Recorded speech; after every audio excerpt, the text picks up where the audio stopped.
Hello and welcome, my name is Ahura and this is my Let's Play series of Hearts of Iron 3, where we'll be playing as Germany. And before we get much into this video, I'm gonna put out a fair warning. This video will not feature anything but introduction and setup. We will not unpause the game in this video, so if you just want to skip ahead to the gameplay, go to video 1. If you want to stick around, then I'm gonna explain a little bit about the game, why I'm gonna play it, and then we're gonna get into the setup of the game. So first of all, Hearts of Iron 3. Hearts of Iron 3 is a game from Paradox. It's getting to be pretty old, so why am I playing it? Well, because Hearts of Iron 4 is on the way. That's gonna be the next big game from Paradox, and it was supposed to come out last year, but they decided that it wasn't finished enough. They wanted to make sure that it was completely done before they put it out there, which I approve of. Of course, it's always annoying when you're looking forward to a game and it gets delayed, but I would rather have a delayed game that is fully made than a EA type game where, oh shit, we need to get it out tomorrow, let's just drop these features and package it. Can always maybe patch it later if we feel like it. So I approve of that message. I'm getting impatient, which is kind of the reason why I'm playing this game now. I have not played it a lot. I played a couple of campaigns through it, and this game is a bit clunky in the way it's played, which, as far as I've seen in the new game, the video, the footage I've seen from it, it's much improved in the new game. But I wanted to try to go through a campaign in this game, and then once the new game comes out, we can kind of compare, and we have a ground for discussion on whether the game is good and what it does got better than this game, and what it maybe does worse in this game. So that's the reason why I'm playing Hearts of Iron. So why are we playing Germany? Well, Germany is one of the, if not the easiest country to play as to start with. You could argue that maybe the US is also pretty easy, but Germany plays a much more central role in the war, and so it makes it, at least for me, more fun. The big thing with Germany is that, as I said, they play a really central role in the war, so you always know what kind of supposed to happen if you do know your history just a little bit. And Germany at the start of the game is kind of small compared to a lot of the other countries, like Soviet Union, so huge. France and England have lots and lots of overseas territories that kind of mucks it up a bit. US is a bit more easy, but the USA is kind of out of the war to start with, and it's a bit more difficult to kind of know what to do with them. So Germany is a good starting country, and I want to play them in the new game as the first country, so it just makes sense to play them here. Then why do a custom game? Well, this game, much more so than Europa Universalis, at least in my opinion, is a game about what if Germany won this war, what if this thing were different, how would that influence the flow of history. And getting a custom game just gives you more possibility of doing that, and at the same time this game is way more complicated than Europa Universalis, especially when it comes to units, because the units are much more customized, there are much more different types of units that work very different to each other. So getting to put it up all by myself means that I am much more familiar with the units and know what they can do. Plus they can fit into my grand plan. Whether it's a good plan or not, we'll find out. Let's look at the victory conditions. I'm just going to use the standard ones, but just so you know, there are two big operations in the war. The Operation Sea Lion, which was to invade the United Kingdoms, and there was the Operation Barbarossa, which were to to invade Soviet Union and take land to about here, so Germany would have plenty of farmlands to feed its populace. Then there are some single city goals. We need to have Moscow, Stalingrad, Leningrad, London, Paris, Gibraltar, Malta, Singapore, Honolulu, Manila, Batavia, Shanghai, and Port Moresby, which I can't remember where it is. But all of this is the Axis. So this is not necessarily us. This could also be Italy or Japan or whoever else we fool into getting into the Axis. So those are the victory conditions. I can't remember how many you need of them. I think it's like 13 out of the 15 you need in order to win the game. But let's dive into the custom setup.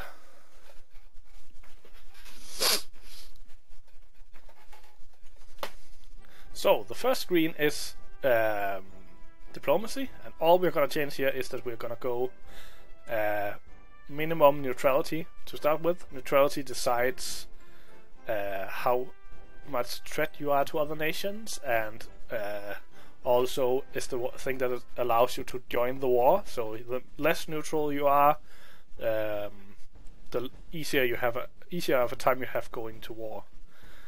This is kind of the big overview of all countries. We'll go more into this later, I think. Let's just go on with the setup.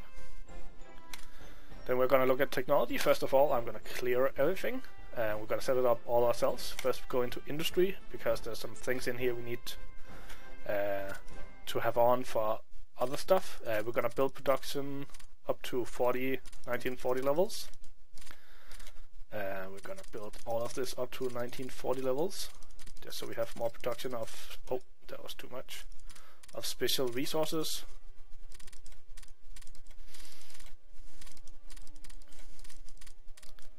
Gonna do the same with education and agriculture. We don't care about first aid and combat medicine yet.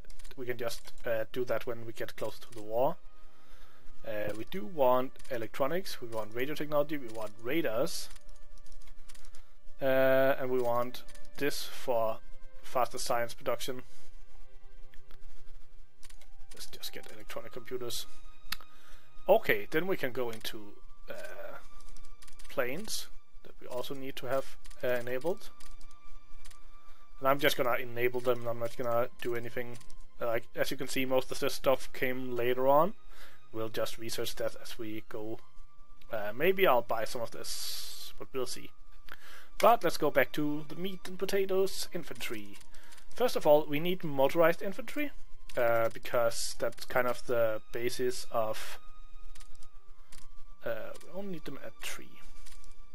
The basis of the Blitzkrieg tactics, which were the tactics of the Germans in the war.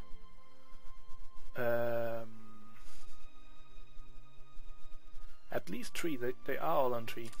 Maybe they should go to 4. Apparently. But yeah, motorized infantry were very important to the plan for Germany's war. The Blitzkrieg was all about fast-moving units, and especially motorized infantry and tanks were very important to break lines and circle the enemy. We're gonna get our infantry up to 1940 levels, so they are already at the level they were in the war. We're gonna make sure to get engineers. We need them for bonuses, which we'll talk about later.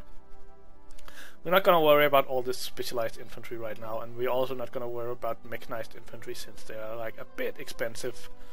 So we might research that later on. Then we wanna get self-propelled artillery. So I think we need to take them up to 1940 levels for that. And then we want medium tanks at level 40, 1940 as well, because we're going to be building some medium tanks at the start of the game. We want artillery upgraded. And anti-tank upgraded. Don't care too much about anti-aircraft. The aircraft system in this game isn't that well developed. I hope it'll be better in the... It looks like it's gonna be much more interesting in Hearts of Iron 4, but this game is kind of so I'm not gonna focus too much on that. I'm gonna unlock all the different ships, except for landing craft, because we're not gonna need that for a long time. And the same here, aircraft, battle cruisers, and we're gonna upgrade the battleships, because we're gonna build a couple of battleships to start with, because they are like really big, expensive things. We might as well get them built from the start. We don't really care about super heavy battleships from the start, so let's just leave them be. And let's just get some extra radar on them. I might also get a heavy cruiser to start with, so let's upgrade that as well. And I know that we're gonna build some submarines to start with. Or like some are already in the queue to start with, so just upgrade that technology as well. Okay, let's go on. Bombers, fighters, maybe close air support. Nothing here. Industry looks fine. We have, so we can build factories, so we can build infrastructure, so we can build radars. We don't really need any of this. We do need superior firepower, so we can. I need this one so we can get into that, so I'm gonna have to go and remove some stuff. What do we have that we don't need? Probably take submarines back a little bit, so we can get this from the start, superior firepower.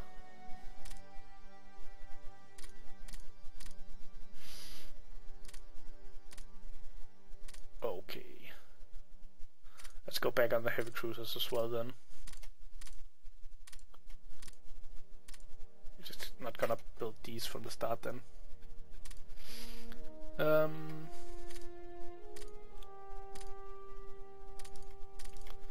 Okay. And then what we're gonna start with is probably upgrading the smaller ships here so we can build them.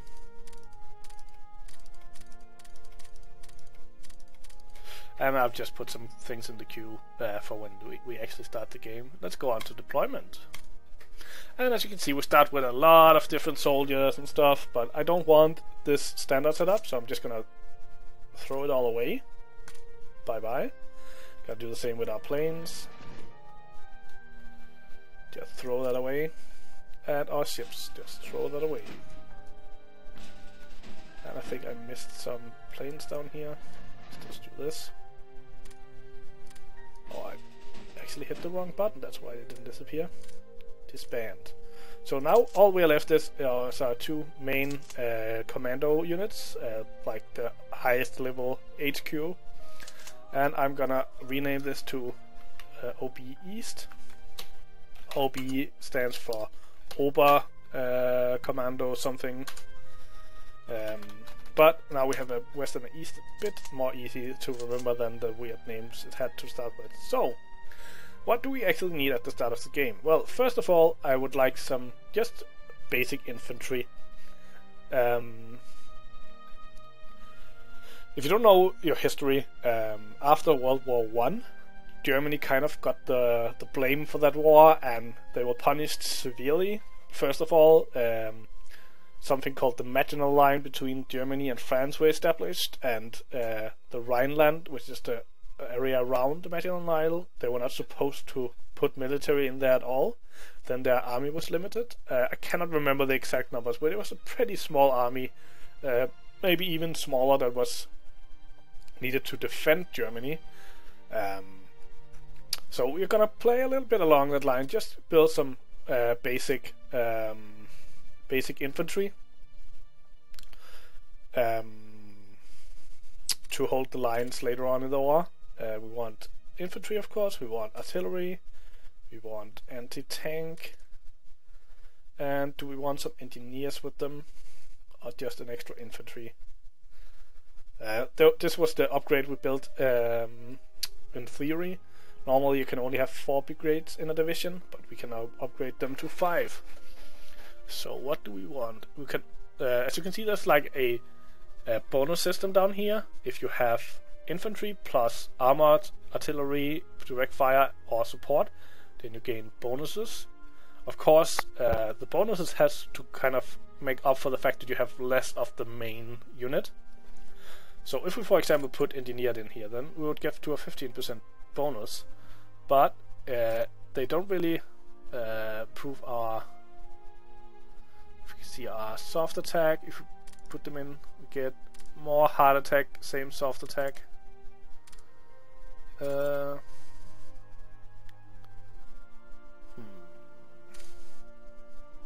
also put some cavalry in, or some light armor.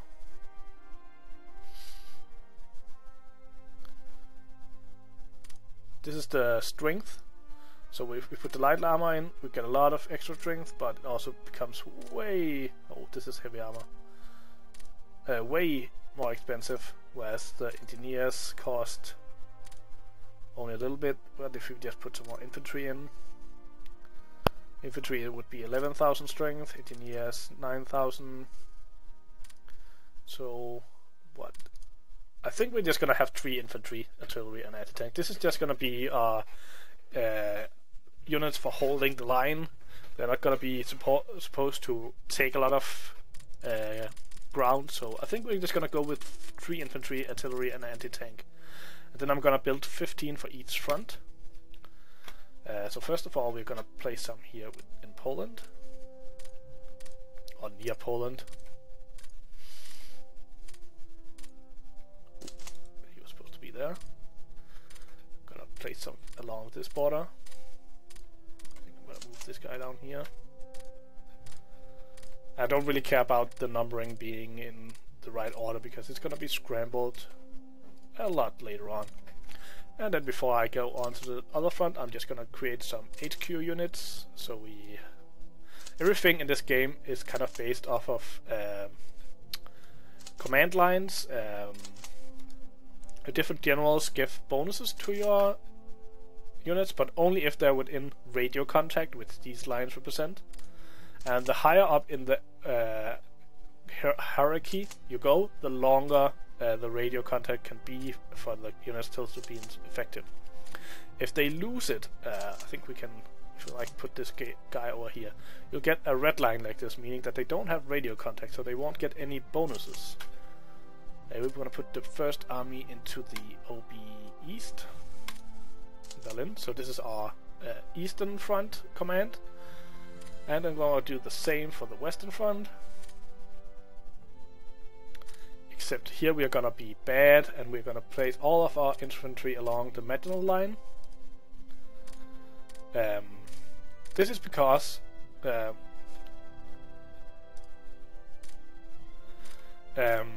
we don't actually... I'll place them and then I'll explain. It's easier if I can actually zoom out and show you a little bit more.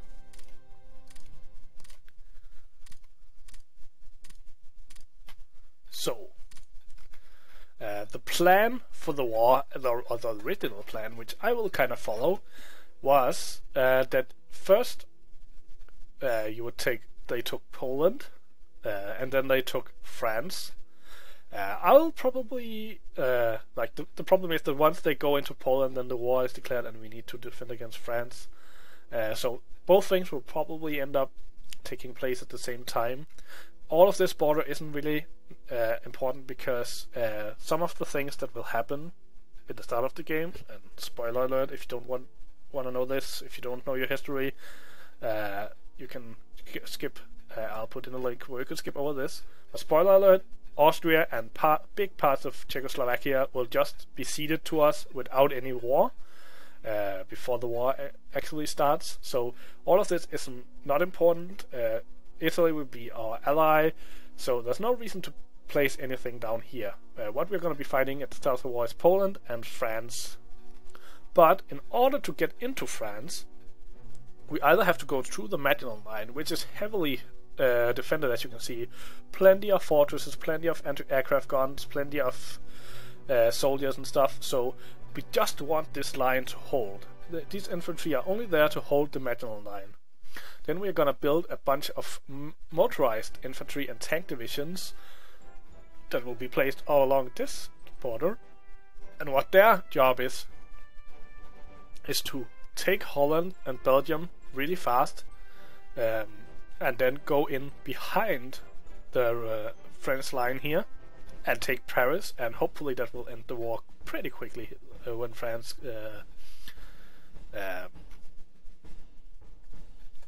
gives up.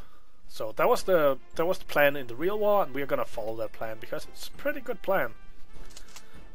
Anyway, let's set up command units for this as well.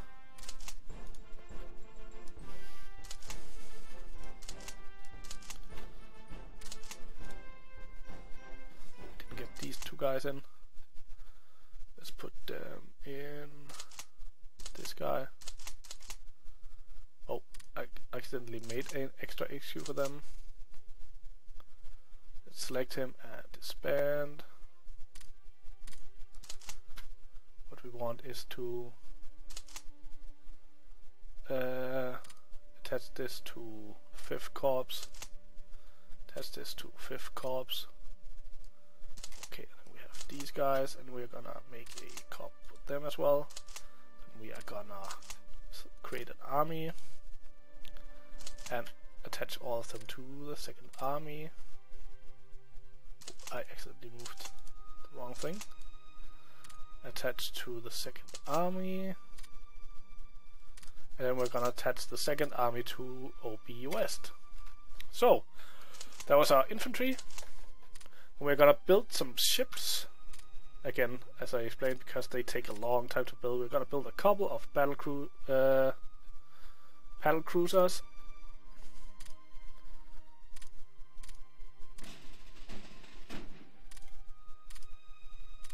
And we're gonna build a battleship.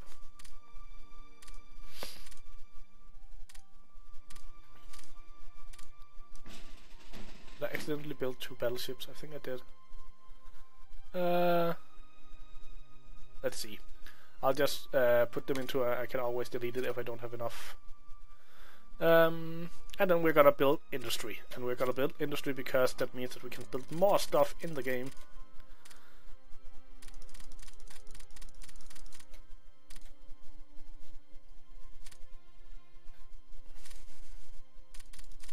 I think I'm gonna delete one of these battleships, the Tirpitz.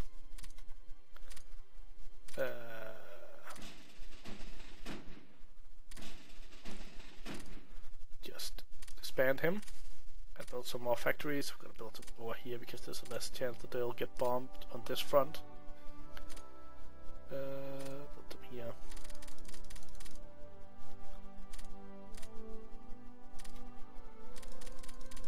And building more industrial capacity just means that we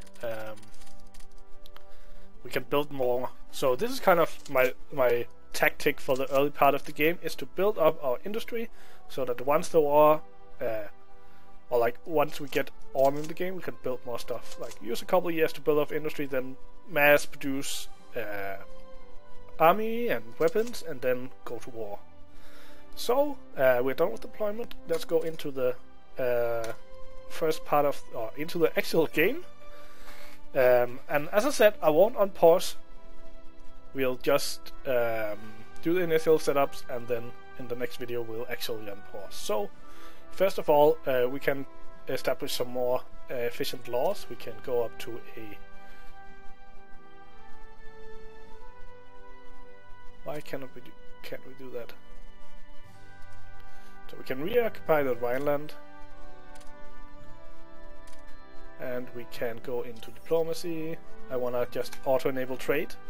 We do all normal diplomacies ourselves, but I don't want to think about trade. Some other things that what I talked about, taking Austria, enabling Blitzkrieg, will just give us some more manpower and stuff. Destiny is just some things that will happen in the game. Anyway, production, as you can see, we have a heavy cruiser. I think this is light cruisers and some submarines in production already. We're also gonna be building some more production and some radar installations.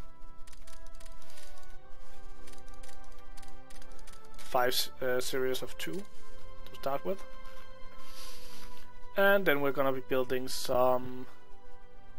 Let's build some bombers and some interceptors, and let's see how much production do we actually have to start with. We have 196, so we can still build some more stuff.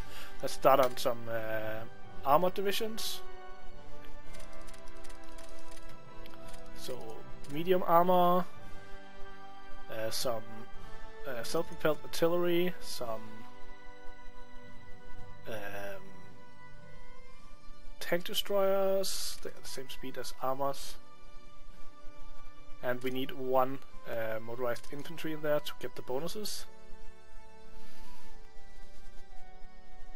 And we are gonna build. So we want 2 of them in each of our cores, and we want 3 of them. So we're gonna do like this. Build 2 and then 3, and then we want some motorized infantry. They're also gonna have, not gonna have tank destroyers, they're gonna have engineers instead, because the tank destroyers are slower than the motorized infantry. So now I have all speed 8 stuff. We want 3 of them to fill out those divisions, and now we have a production of 365, and we only produce 196, so we filled out our production. Let's go into technology. We already have some queue going, but we can do more. First of all, we don't need this many diplomacy points, so we're just gonna put that about 2.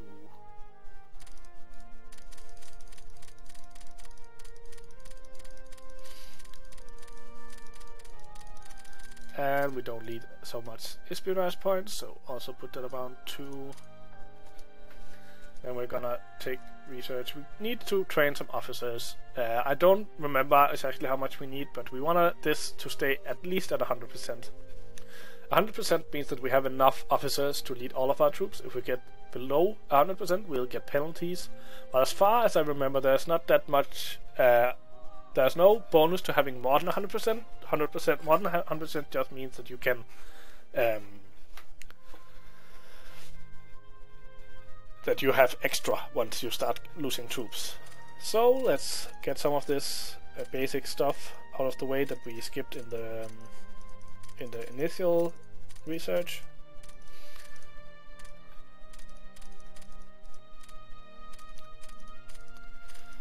Just a lot of like tactics that will give bonuses, stuff that we don't really need for building the stuff, but for making it more effective once we get into it. And we're already far beyond what we can research at one time. You can see green is what we research fully, yellow is some research go into this, and then red is just Q. Then we have politics, and we should be able to, usually you can do the draft thing, yes. We want a 3-year draft, means that we get more manpower. This, I don't know what the serve penalty impact is. We get more officer recruitment.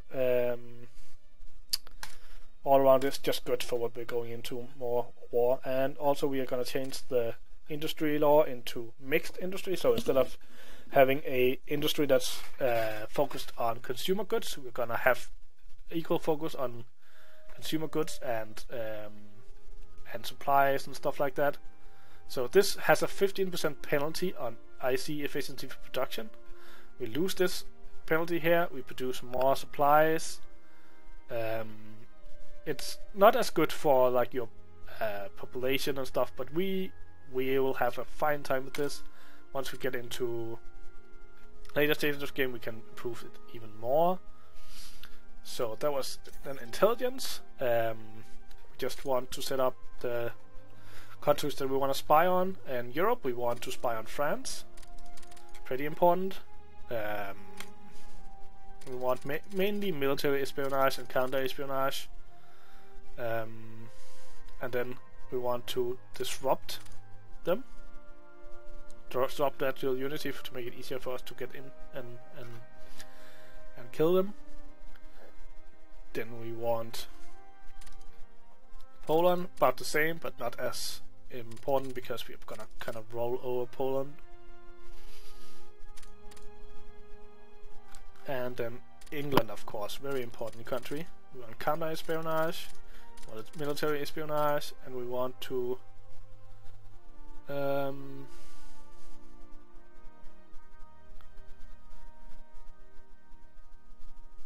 I think we'll just disrupt national unity here. And then, of course, there is America, where we also want some spies. We want a bit of counter-espionage, but we mostly just want to support our party there in order to increase the